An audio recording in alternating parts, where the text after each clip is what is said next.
Hello and welcome to coverage of Grand Prix Montreal. I'm Marshall Sutcliffe in the booth with Paul Thien. And we are ready for round number 6 here. We're playing standard, and we've got mono black zombies on the left-hand side of your screen in the hands of Thien Nguyen, and he is playing against Felix, who is on, well, thus far, the deck of the tournament, Temur Marvel.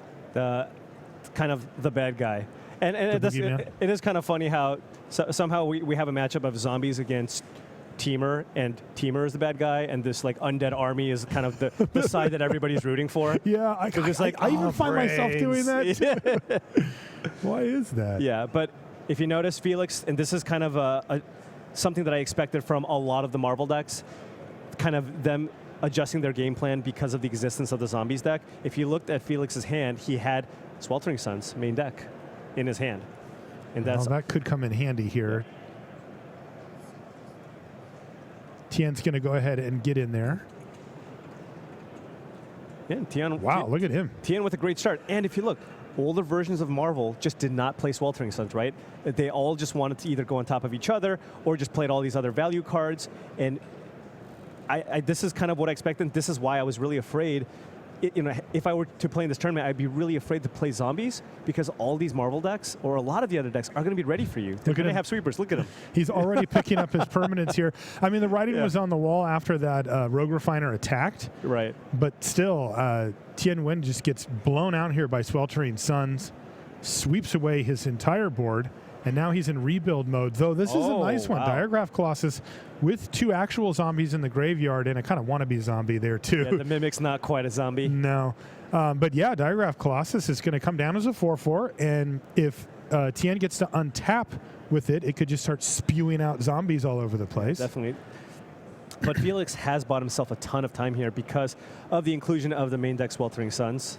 Oh, yeah, you're going to want to read that one, Felix. And taking a look at Felix's list, 2 Chandra Flame Colors in the main and 2 Sweltering Suns. He's got 4 sweepers in the main deck. He came ready for zombies. Not only that, 2 Magma Sprays. He's got a lot of removal. So this is going to make him a little bit weaker in the mirror because, again, his deck is not quite as all in on just making energy and looking for the combo, but he has positioned himself much better for the zombie matchup. Land go from Felix. Can Thien draw a land off the top? No, he cannot. Yeah. And his hand is 2 pair here. He's got 2 Liliana's Mastery and 2 Grasp of Darkness. Would have loved to hit a land and slam that first Liliana's Mastery this turn to start really putting a hard clock on Felix. As it stands, doing nothing for the turn. Yeah, that's going to be tough. He absolutely needed that. If Felix just has a reasonable hand, it's almost to the point where if he doesn't draw a land that turn, this game's probably over. It's probably over. And not only that, he didn't even draw a zombie.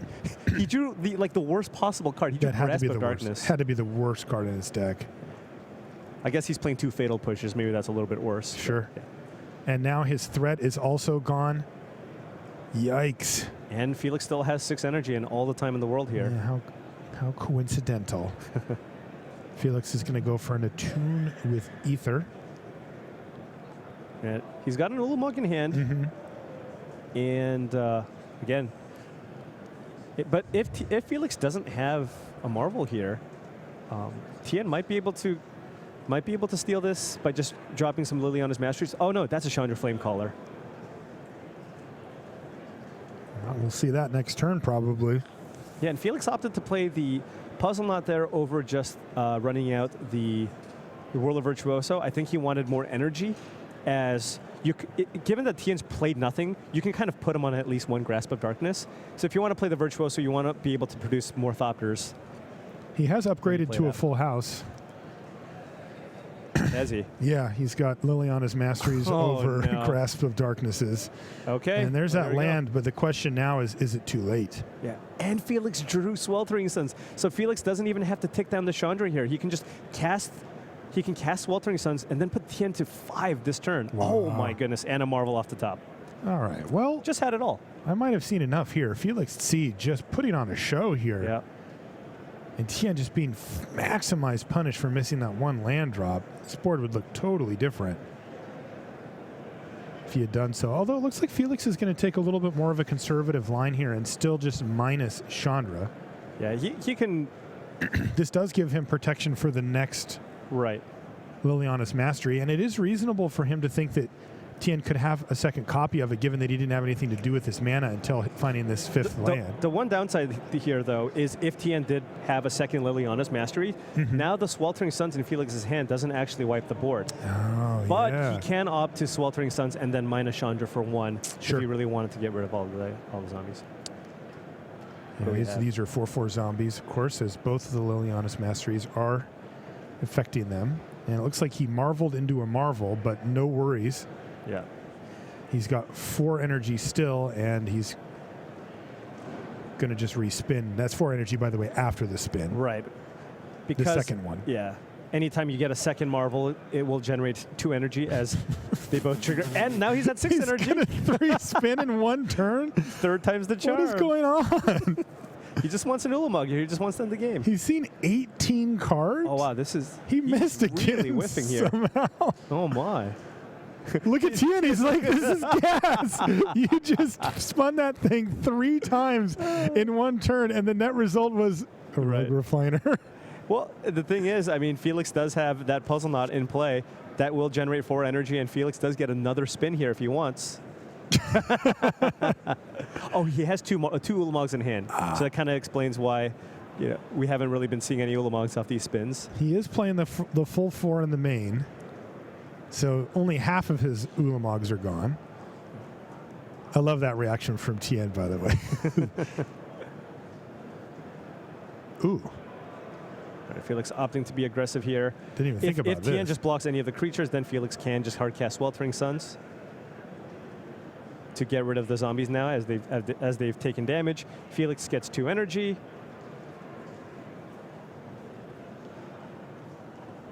And here comes that Sweltering Suns. Thien's going to pack up his 2 zombies on board, and boom, we're going to get a chance to spin yet again. Yeah. And you can definitely tell that Felix has a lot of experience playing this deck. He's playing incredibly quickly, very crisp plays, and just knows exactly what to do every turn. Oh, we got some 5/5. Third ones. How about 2 5/5s? Go. All right, are we going to hit?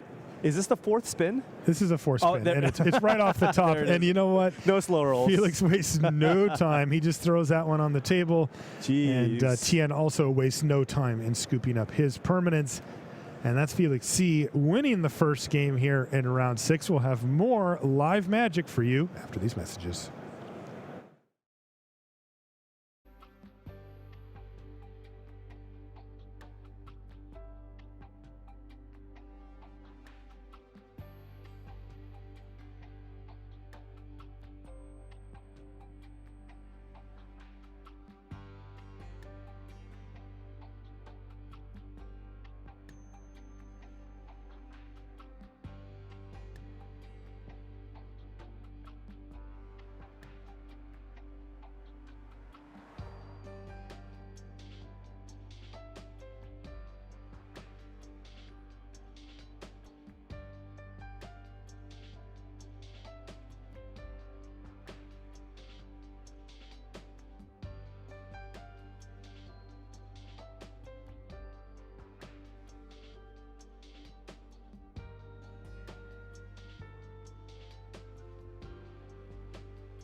And welcome back to coverage here at Grand Prix Montreal. It's a beautiful day outside. We even have a rarity here in the convention center, windows that we can see. We can see the lights. Yeah. And just looking at how that game played out, that's exactly what I expected. Okay. Kind of the adjustments for anybody who opted to play Temur Marvel at this tournament. I think there's going to be a lot more sweepers. Again, expect something like 2 to 4 sweepers in the main and 2 to 4 more sweepers in the sideboard. Felix 2 copies of Chandra Flamecaller, 2 Sweltering Suns in the main, a 3rd copy of Sweltering Suns, and a 3rd copy of Chandra Flamecaller in the sideboard, which has to come in this matchup here. It is a hostile environment for brain-eating zombies here in Montreal, no doubt about it. It definitely is. And taking a look at Thien's sideboard here for this matchup, he is playing 3 copies of Dispossess. So that has to be kind of his main plan against Marvel. Again, you know, it does stop one of the biggest threats in Marvel, but again, I've played the Temur deck. I have beaten Dispossess. Sometimes you can just win by playing Tireless Trackers and a bunch of your 3-mana value creatures. Although Felix does only have 1 copy of Whirler Virtuoso in his deck, which is not that common. That is not normal. Yeah. I guess he replaced kind of that 3-mana play for Sweltering Suns instead. Well, that does make sense to pull those, right? Yeah.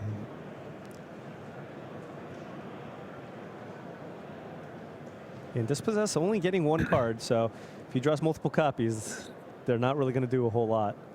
I've seen some decks play like a mix of Dispossess and Lost Legacy, but you also don't want to overload on them either, because you actually want to put pressure on them and then play this afterwards as a follow-up.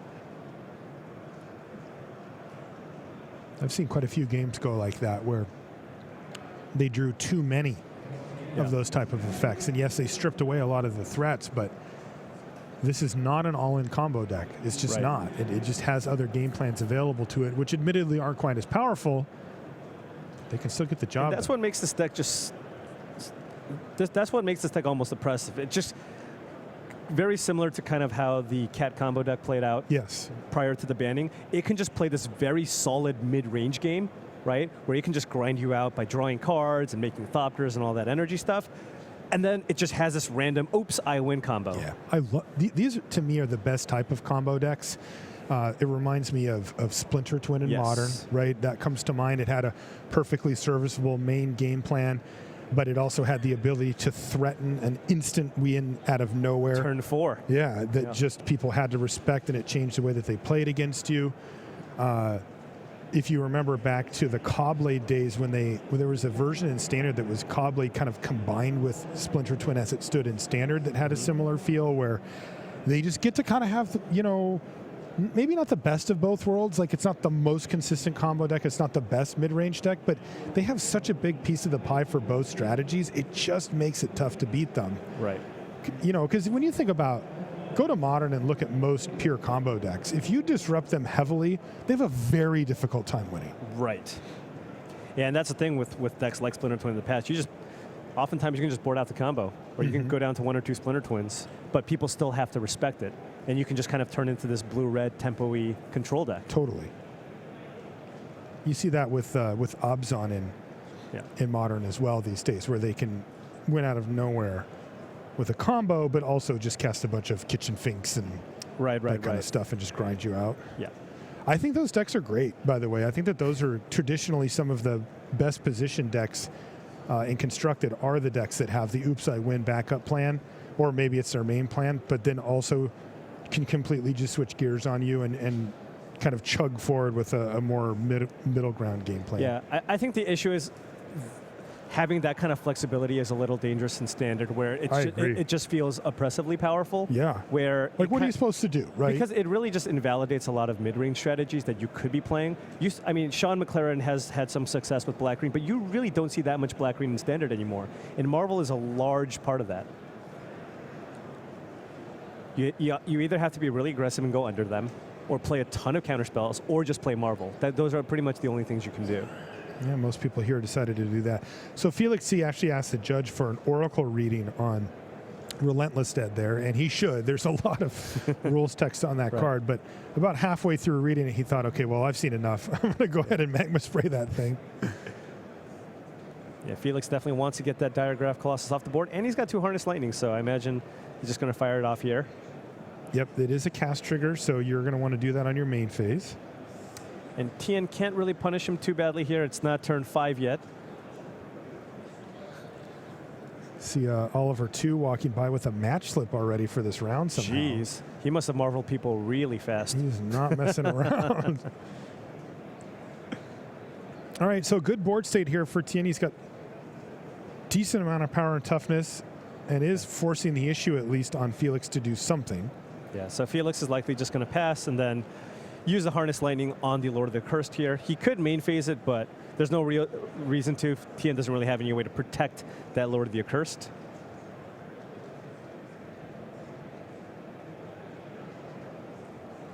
Yeah, but Felix curving out nicely. A lot of interaction. Interesting. Wait, is he not attacking with... Okay, this has got to be a Crypt Breaker. Yeah. Because he didn't just immediately jam with all of the creatures. So now this puts pressure on Felix. It's like, what do you want to get with the Harness Lightning? And he goes for a Dread Wanderer. Wow. He's trying to conserve energy? Is that what's going on? But I guess? Maybe we'll find out in a second here. He doesn't have anything in hand. That was really interesting. I would have either considered just getting the Crypt Breaker there or responding and killing the Lord of the Accursed. Definitely one of those Getting the Dread two. Wanderer made the least amount of sense there. Well, we get a chance to look at what Felix is working with here. He's got Glimmer of Genius land in hand. Right. So the Transgress is basically just going to force him to fire off that Glimmer here, lest he lose it. So Felix just wants to draw 2 action cards here, or hoping for maybe 2 Harness Lightnings, just so can't get... Nothing gets hit. But it looks like it's all lands. Oh, no. Felix has got Paraforus and a Ether Hub in hand. That's not going to get the job done. Wow. All right, well, Thien's seen enough. We mentioned last time that he didn't just jam. He is this time. Yeah, this is 10 damage. What is... Felix adding it up. He put that into play last turn. Oh, no. Felix thought he killed that. He killed it last turn, didn't he? No. Remember when we were saying, why did he kill the Dread Wanderer? Right. I think he meant to kill the Lord of the Accursed. And he's asking, wait, didn't I target this with my Harness Lightning? No, but he definitely pointed at Dread Wanderer. I know. Yeah. I'm saying I think he made a mistake with that because he's now going, wait, why is this thing still here? Right. I mean, that's what it looks like to me. I'm guessing, to be fair. We can't hear the players. But I saw him point at that. They look kind of similar? They do. Yeah, they did. I mean, they're both just guy walking, somewhere in the desert. It's like, I killed the Lord. It's like, no, I think you pointed at the Dread Wanderer. Okay, so this makes a little more sense because Felix was playing pretty well in the first game. And so it did stand out. I mean, enough for you to say, now hold on a minute. Yeah. You'd want to kill one of these two, not the random Dread Wanderer. That comes back on the same turn. Right. Yeah. That makes more sense. I mean, everybody, makes mistakes like that or misclicks, but I do feel like that's what he was explaining there. Yeah, the real life misclicks. It happens. Yeah. We've all done it. Right. And he definitely did. He definitely did point at Dread Wanderer when he cast a Harness Lightning. Absolutely. Yeah. So it looks like we've got a judge in to help out here. Yeah. This is a pretty nice board for Thien, but Felix still has outs. He can just top deck a Chandra here and climb right back in. Play a Chandra, sweep the board, then the next turn discard all your lands, try to find some marvels. Yeah, and this is 10 damage. Is it a life total discrepancy? Might be now.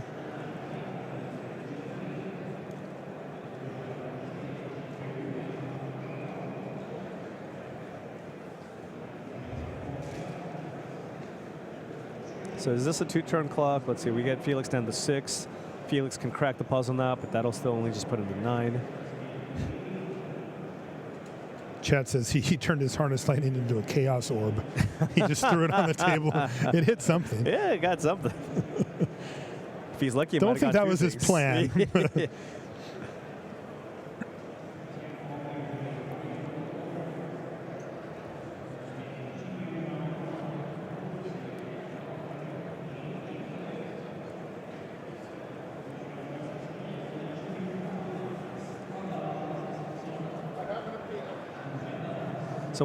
So I see one of our judges, Chris Lansdale, who was the judge who was down in the feature match area. I don't know what the call exactly was about. Right. He made a ruling, and I heard him walk over to our head judge, Guillaume, and say, I've got an appeal. So the way it works is The judge that was on the scene first will now explain to the head judge what happened, explain the ruling that he gave and why he gave it. Right. And then the head judge will be able to pop in and ask the players and gather his own information. In this case, Guillaume will ask the players what happened. And then he will decide to either uphold the ruling that the table judge gave or to appeal, to roll it back and do something different. Yeah, and we also have BDM going up there to maybe help clarify things as he was watching the match as well.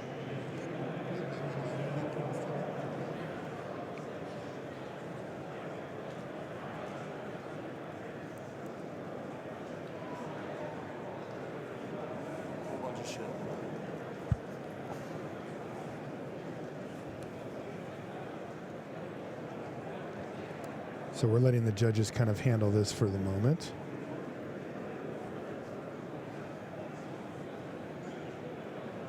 And what you see is as a player steps away, that will usually be the judge asking the player to tell them in their own words what happened. Right. And maybe the judge might have a question. Yeah. This is all part of this sort of standard issue policy that happens when you have a situation where there's a dispute about maybe a life total or a board state or a play from earlier. And I think Felix is saying that he harnessed lightning the Lord of the Undead, because that's what it looks like to me. But the Lord of the Accursed. Lord of the Accursed. Maybe is it possible, because we can't hear what they're saying, maybe Felix did say Lord of the Accursed and pointed to Dread Wanderer? I'm just trying to figure out where the confusion is here.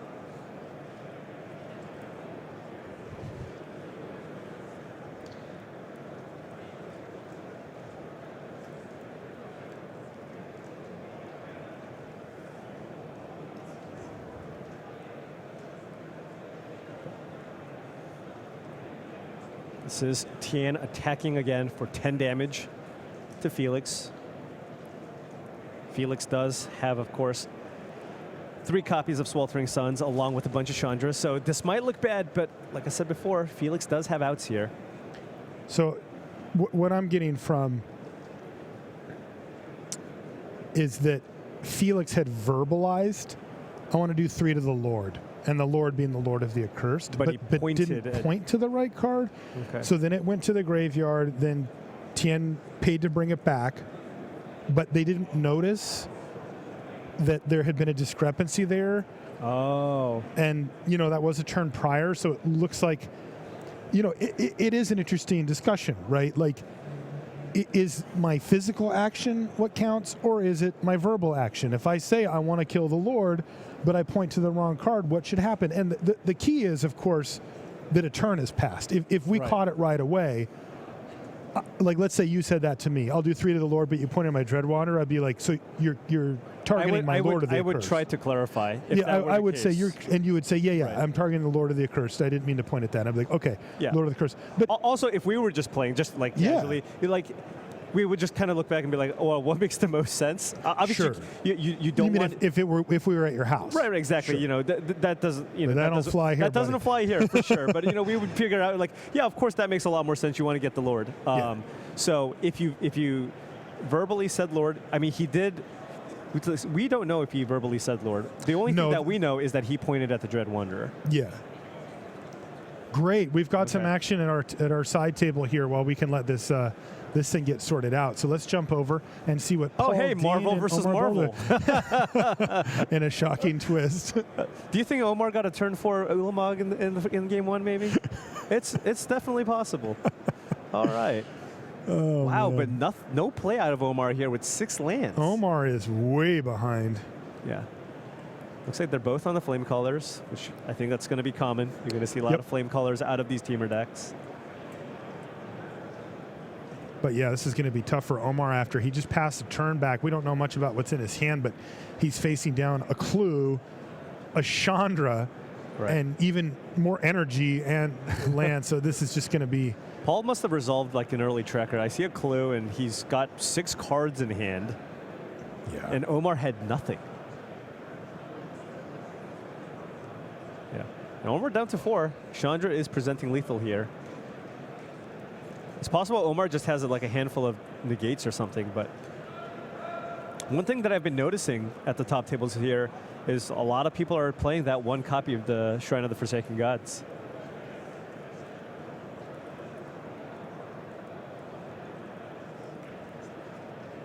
Okay, it looks like a glimmer of genius here. One thing I need to clarify, Chandra Flame Color tokens, they exile at end of turn, right? Yeah. So Or combat, maybe. But is it end of combat? I can look for because you. it is relevant. In the first game, Thien against Felix, Felix did create 3/1 tokens and then played a Sweltering Suns. So, and he had a Marvel in play, so he should have gotten 2 energy there, right? Yeah, he Tokens should have. do go into Yeah, oh, the chat was all over that. Okay. They're still mad about it. I mean, he did still spin 4 times. The injustice of that 2 energy not being there. Yeah. All right, well, that was Paul Dean winning that game, which means we're kind of in shuffle mode here. And what I mean by that is these guys are going to sideboards here for their game 3. The judge call is still happening on the other table while they sort out what the resolution will be of that. I see one Christian Calcano walking by with match slip in hand. That usually means that he's won. Right. And one for the Zombos. The Zombos. And it looks like, yeah, Paul Dean just flashed his sideboard a little bit. It looks like he boarded out the puzzle knots. And on the play, he took out some number of Harness Lightnings, but it looks like he's bringing some back in on the draw. Maybe he wants to just be able to answer like an early Servant of the Conduit, or even just Tireless Trackers that might resolve. And I think he also shaved an Ulamog. Ooh, that's an Ether Meltdown. That's a really interesting one. I wouldn't really expect him to have that in his deck after sideboarding. What do you mean? He can put it on Ulamog and only take 6. Yeah, that is a thing you can do. Twice. You can also put it on a Thopter token and take -3. Do you gain life? I was going to ask that, but I set you up, I I'm guess. not a judge. I'm not a judge, Paul. Don't ask me these complex questions. Okay, all right, that's fair. Do you remember that one card? Which one? I don't remember what it's called, but it was green. I thought you were like some type of expert color commentator. No, you're right. Work hey, with me Paul, do you know that one card? I was like, you got to help me out a little bit here. No, All right. I don't remember, man. All right, I'll start describing it. When you attacked with it, you could give your whole team +X, I guess. Yeah, +X, where X was its power. Oh, yeah, something Beastmaster. Yeah. Wild? Is it like Wild Beastmaster? It's like 2 and a green for a 1/1, right? Yeah, that's it, yeah. I don't remember. Wild Beastmaster. Oh, I got it. You nailed Yes. it. That was great. Yes, this is from Return to Ravnica. And this is a card that was really interesting because there was one effect in the set that gave attacking creatures -4, I believe it was, -0 until end of turn. Oh, and this would shrink your whole team? It actually did it. That's awesome. Yeah. That happened on Magic Online. And I actually thought, oh, this doesn't seem right. And I asked some judges, they're like, no, that is how that works. Like, you can wrap them. That is it's great. funny, yeah. The next time they printed a card like this, which was I think it was just maybe in Kaladesh or in this set, that pumped your whole team, it was a May ability. Oh, so if Wild Beastmaster attacks and then you Grasp of Darkness it, you can lose your whole team? Is that how that works? Well, I think the trigger has to resolve there. Whenever Wild Beastmaster attacks, each other creature you control gets -X until end of turn, where X is its power. Is it not -3 when you... No, maybe not. Dude, I already told you I'm not a judge, Paul. But I know that if the effect sticks, meaning that the card's still there and it's done, there was a blue card. It was like, something about the tide or whatever. And whenever all attacking creatures all got -4, Some kind of blue -0. swords to plowshares. Well, but it was for all attacking creatures. Okay. And they would all get -3. It was great. Both players off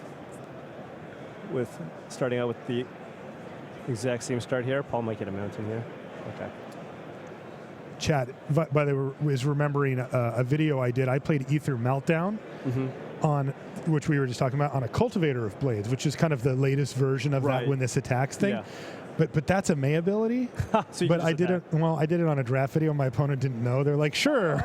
Oh wow! Did not end well for my opponent. Beating, yeah. All right, who's going to win this game, Paul? Who's got Marvel? I don't. both players hitting their land drops early. Omar on the play, so he certainly has the advantage in the sense that he could have a Marvel down before Paul. Yeah.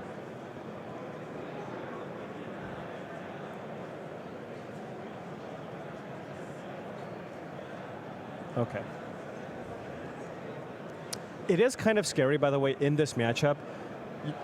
The first person to try to cast the Marvel might actually lose, because after sideboard, both decks often go up to 4 negates. So if the other person has mana up, you try to play Marvel, they negate you, untap, play their Marvel, that can go really, really badly for you. So it actually disincentivizes you? Exactly. Okay. Yeah. By the way, they did end up finishing that game in our main match. We'll head back over there when they're ready to go, but they're going to a game 3 because it ended up being that was a lethal attack after the judge call, meaning that we'll try to get what we can. It would have been 2 attacks, right? 2 attacks, sure. Yeah, okay. But we'll try to get the actual word on that once we can, just for information's sake. Yeah, if it ended quickly, I imagine the Dread Wanderer was the one that died. Yeah, I think that even with the miscommunication, I don't think you can go back that far. Like, I've seen judges rewind stuff if they felt like it was reasonable, but man, it had been like a turn and a half or so. Right. Judges are pretty reticent to do that. That doesn't belong there. Why is that on the battlefield? Yeah. All right, Refiner's going to get in for 3 here. Omar's probably just going to take it here. Ooh, Paul does have a Marvel in hand, and Omar just has 1 mana up. The only card he could maybe have is a Ceremonious Rejection. But a card that's commonly played in both in the Marvel decks is Dissenter's Deliverance. So if you play a Marvel with only 5 energy, you do leave yourself vulnerable to just getting losing a Marvel with no activation. But at the same time, kind of the coast is clear right now, right? So it's like you're kind of balancing here. Like, does he have that? And Paul can get really punished. I think I saw a confiscation coup in Omar's hand. So imagine playing a Marvel with just 5 energy and then having it get stolen. Okay, so Paul opting not to play it. Oh man, that would have been such a beating. Somehow they're just racing with creatures, by the way. Hey, look, this is the plan B for the Marvel decks. You can just play your 3 drops. Glimmer of Genius is going to get met by a negate. Or dispel. Right. And Paul really wanted to resolve that so he can have the energy so he can resolve the Marvel. But maybe he'll just go for it anyway. Well, it is still kind of a rough spot. I mean, Omar only has 3 cards. And so it's possible that he doesn't have something here. But what a savaging if he goes for it and just gets it stolen. Yeah. A lot of it depends on Paul's hand. Oh, and he's opting to play it a little more defensively. He opts not to attack with the Rogue Refiner to prevent 2 damage. He's trading basically like 2 for 3. Or he's opting to prevent 2 damage by not attacking. And Omar opting to be aggressive here. Will Omar make a Thopter here? Or does he still want to keep 6 energy up? Okay. Yeah, looks like that's about as low as he wants to go. Yeah, and I think he drew a negate there. So is that what that was? Yeah, it's a different art. There's a couple of different arts for negate. That might be the newest one. Okay. Okay, that's another Glimmer. Do you want to counter this?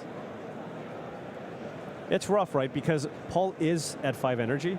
So if you countered it, even if Paul plays a Marvel, it's unlikely that he would be able to spin the Marvel right away. And you are holding a confiscation coup. And now, if you look at Paul's hand, he has a Marvel and he has a negate. So he really wanted this Glimmer to resolve. Now that the Glimmer's resolved, he's at 7 energy, and he can play Marvel with negate backup next turn. Wow, Glimmer of Genius doing work. Yeah, I was really impressed with the card. I tried the various flavors of Marvel. I tried Yuya's list and also messed around with Martin Mueller's list. And I kind of like a hybrid of the both. I really, really like Glimmer of Genius, but I also want to make sure I play some number of sweepers in the main for the zombie matchup. Yeah, I mean, with the negate backup, I think you just have to try to run it out here. He's going to do it. Hope Omar doesn't have 2 counters. Yeah. There's negate. All right. There's negate. And is it good? Looks like it's going to resolve here, Paul. Yeah, and so that's going to give Paul 1 spin for free. Right. Well, for sure, I should say. And oftentimes here, when you're kind of on Paul's side at this point, especially after sideboard, when you have negates, you wait.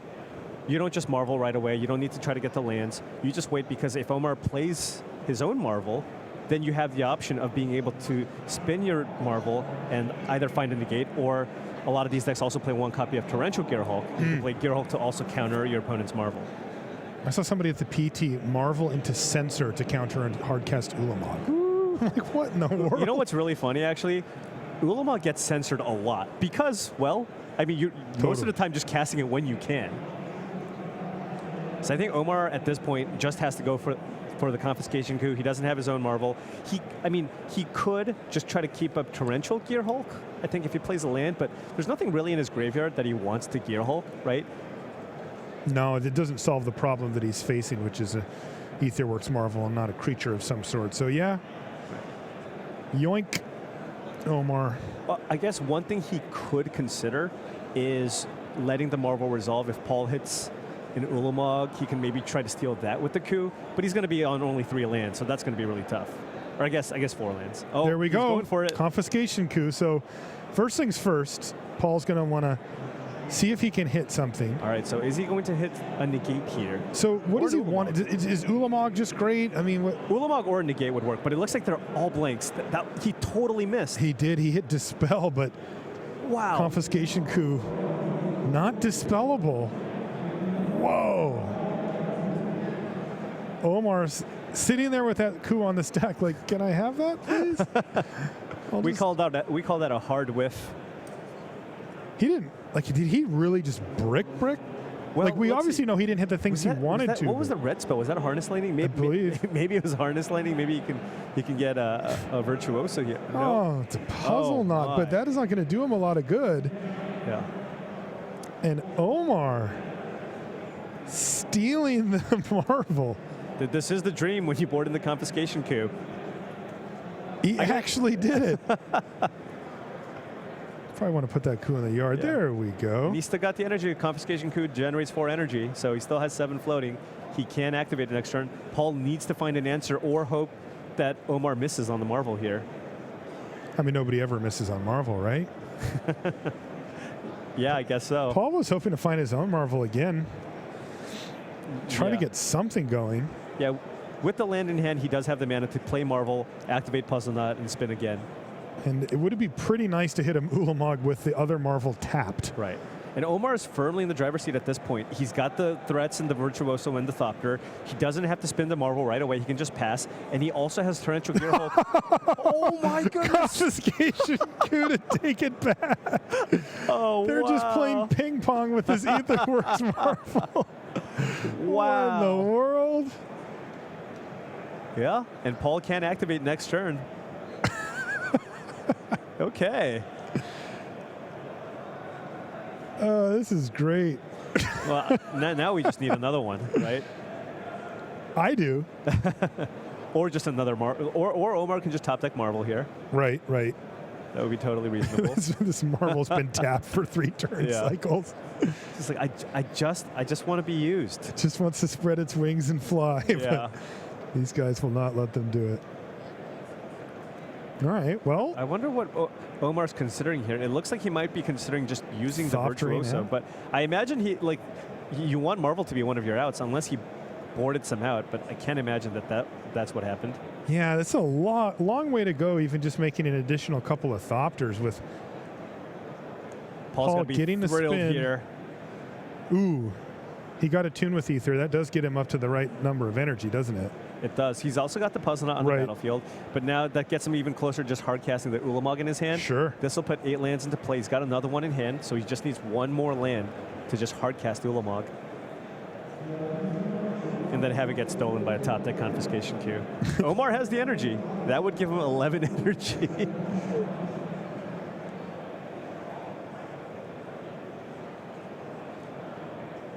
Whoa, what is this? Is this 6? Oh, is this maybe a Chandra Flamecaller here? Yeah, it looks like it. Okay. Oh. Ooh, but Torrential Gearhulk. That was a big swing. Flashback negate. So I don't think Paul has a way to counter Torrential Gearhulk unless he's playing Censor here, which would be kind of a blowout if he did have a Censor. So does he have enough mana for Censor? No, off the Marvel.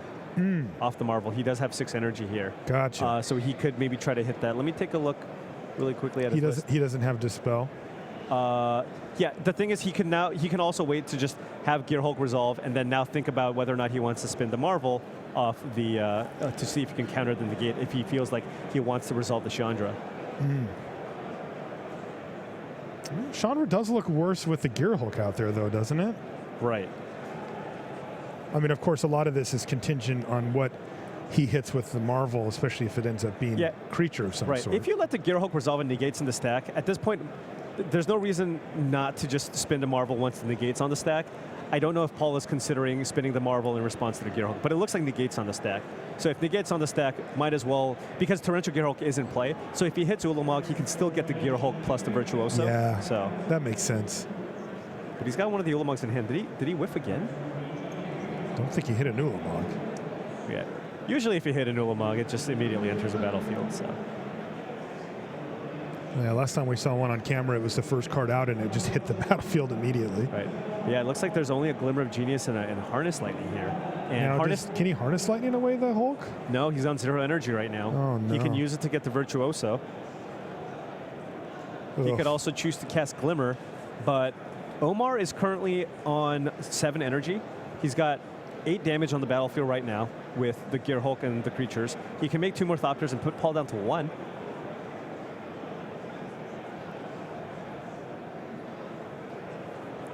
And you know, even if Paul hits Ulamog, what if will Omar have too many threats on the battlefield? Like Ulamog away, Gear Hulk and the Virtuoso, and there's still going to be 3 Thopters on the back, or Ulamog, Gear Hulk plus a Thopter. What if he plays Glimmer? All right, he didn't play it. Does he have Dispel in his deck? Paul? Yeah, I believe he does. because he could Glimmer into Dispel there. He's got blue mana. He could. He might have only just brought in 1 Dispel. Yeah. Anyway, he went went for the safe play, the Harness Lightning, targeting the Whirler Virtuoso. And Omar now has to decide whether or not he just wants to make Thopters. I mean, he is getting Paul pretty low.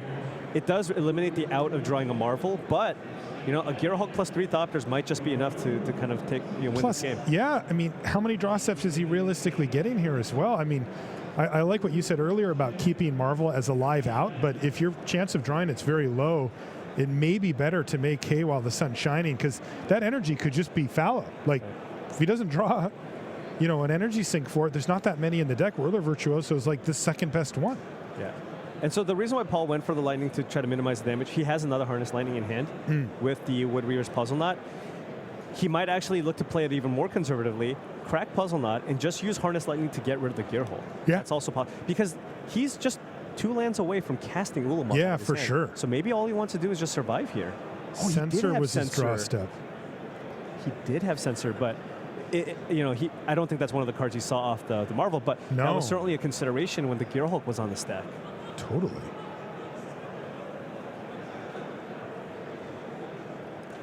You could try cycling it now. Does he have a 10th untapped land? Because if you don't have a 10th untapped land, you kind of want to cycle first, because there's a lot of lands that come into play tapped out of the Marvel deck. So he wants to try to plan for next turn. So if Paul is running out that untapped land, he must have it. No, he doesn't. Yeah, I don't know if I like that, because again, he can just draw a Botanical Sanctum or a Spire Bluff Canal next turn and not hard cast the Ulamog.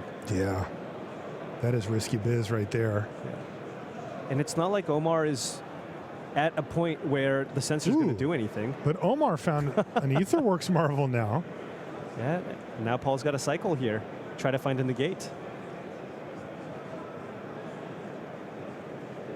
Don't let it resolve, Paul.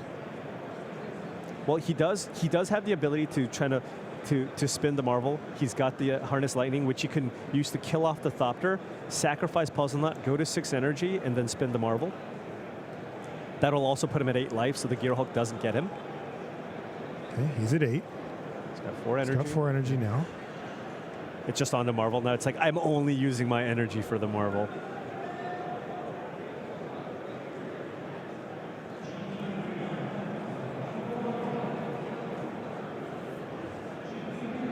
Paul Dean has faced some pretty intricate situations. Yeah. Counter spells plus Marvel is kind of a real thing. Right.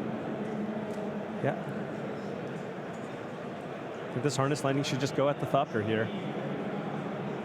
You know, Omar could maybe respond with his own harness lightning on the creature, but this is a tap land. Ooh, he hit negate off of it. He actually drew it. Well, had it. Wow. But there's dispel from Omar. Oh, indeed. And look at Paul Thien. He put his head in his hands like, how could you?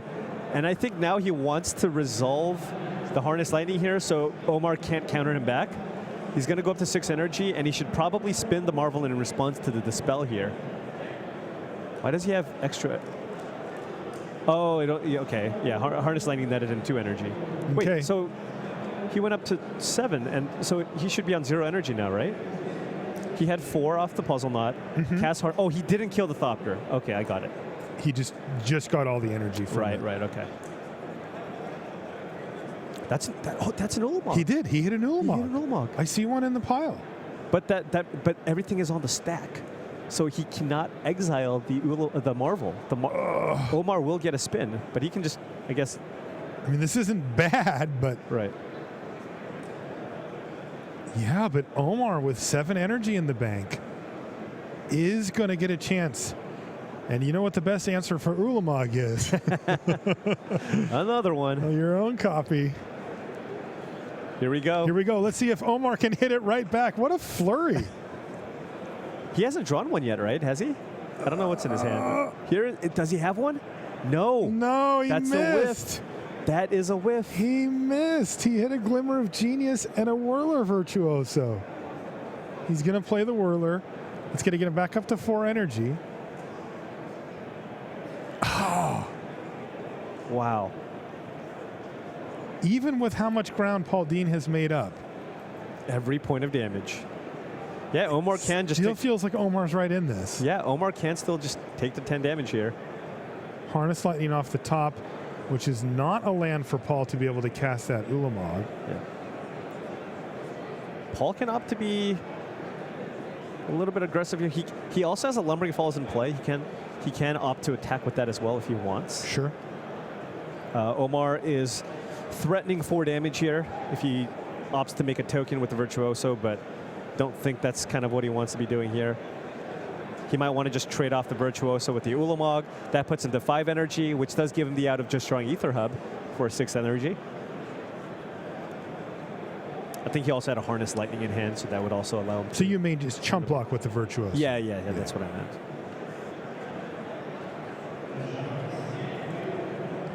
Our other match has just concluded, by the way. We decided to stay on this one. Right. It was a little more pace, but Felix C does win that. He probably drew 2 some to 1. sweepers and played a Marvel. Actually, he doesn't even need to play Marvel. That's your Chandra is just that good. Yeah. Like, you just play the Chandra. Well, you said drew some sweepers. Yeah. Right. Yeah, I guess it's both. Yeah, I suppose Paul may as well fire up the Lumbering Falls here, though. Could die. Yeah, he's not even going to let it. All right, here we go. Exile a bunch of cards. What's 20 cards? Omar probably just thinking, whatever, you'll just get me closer to Ulamog, that's all. Now we got to do an Ulamog check. How many Ulamogs in these 20 cards? What if it's just all 4? Don't think he might not have an out then. Let's see. Ooh, that's a little spicy little sideboard card. Oh, Summary Paul Thien, you Dismissal. monster. Oh, yeah, that's nice. The off-camera check. We may never know. It makes it more exciting. Yeah. All right. Omar does get one more spin here. And Paul is out of energy. What do we have? Oh, what was it? My heartstrings. Omar sitting on 4 energy right now. So he has to use an energy here to harness Lightning the Ulamog. He's now up to 6 energy. And he gets 1 spin here. Yeah, this is where Paul would love to have a counterspell of some sort, but doesn't. Keep in mind, though, Paul is on 9 lands, and he has an Ulamog in hand. Well, let's see if he has an Ulamog on the battlefield Here after we this go. spin. Omar has to deal with the opposing Ulamog. That's a Marvel. That's not enough energy. He did not get there. Nope. There are 0 Ulamogs there. So he can get 2 more energy. But I mean, Omar just can't have more than 20 cards left in his library at this point. No way. I assumed it was a 2-turn clock. Yeah. And that's going to do it. Paul Thien came at the king, and he won 2-1 here in round 6. That was a fun one. That was just it's just the first person to hit Ulamog, right? That's really how much of this matchup boils down to. That is not how it played out, though. We got to see a whole lot of sweet interaction. Yeah. Well, we saw a lot of whiffs. And then we saw Ulamog. And then, okay, fine, the first person to hit Ulamog won the match. But it took a while. Yes, so definitely. All right, well, we've got more Magic action from Montreal. We'll be back right after these messages.